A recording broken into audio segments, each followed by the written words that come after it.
அனைவருக்கும் வணக்கம். எக்ஸசைஸ் 11.5ல 8th question, integrate the following function with respect to x. Integral of sin square x divided by 1 plus cos x dx. இதில் என்ன பண்ணணும்னா, உங்களுக்கு formula sin square theta plus cos square theta is equal to 1ன்னு தெரியும் இல்லையா, 1. அப்போ இந்த sin square மட்டும் வச்சுக்கிட்டோம்னா இது அங்கே கொண்டு போயிடும். அப்போ sin square x is equal to 1 minus cos square x. 1னாலும் 1 ஸ்கொயர்னாலும் 1 தானே. அப்போ ஏ ஸ்கொயர் மைனஸ் பி ஸ்கொயர்னா ஏ ப்ளஸ் பி இன்ட்டு ஏ மைனஸ் பின்னு ஒரு ஃபார்முலா இருக்கு இல்லையா, அதை போடலாமா? அப்போ ஏ ஸ்கொயர் மைனஸ் பி ஸ்கொயர்னா ஏ ப்ளஸ் பி இன்ட்டு ஏ மைனஸ் பி, ரெண்டையும் கூட்டி எழுதணும், ரெண்டையும் கழிச்சு எழுதணும். அப்போ 1 ப்ளஸ் காசு இன்ட்டு 1 மைனஸ் காசு. இப்போ சைன் ஸ்கொயரை இப்படி எழுதலாம். ஓகேவா? இப்போ integral of sine square x அப்படின்னா என்ன எழுதுறேன்? 1 plus cos X into 1 minus cos x divided by கீழே உள்ள 1 plus cos x into dx.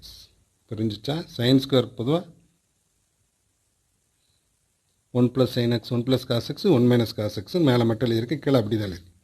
ரெண்டு கேன்சல் ஆயிருமா?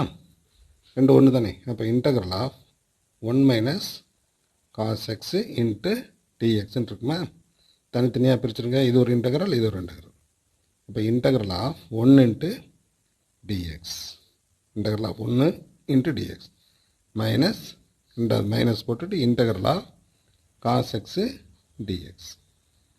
புரிஞ்சா? இப்போ integral of 1 into dx minus integral of cos x dx. அப்போ integral of dx minus integral of cos x dx. integral of x என்ன வரும்? dx என்ன வரும்? x. அடுத்து minus integral of cos x என்னது? sin x. அவ்வளோதான், plus constant C. இப்போ x minus sign x plus C. Okay students, doubt இருந்தால் comment பாக்ஸில் கமெண்ட் பண்ணுங்கள்.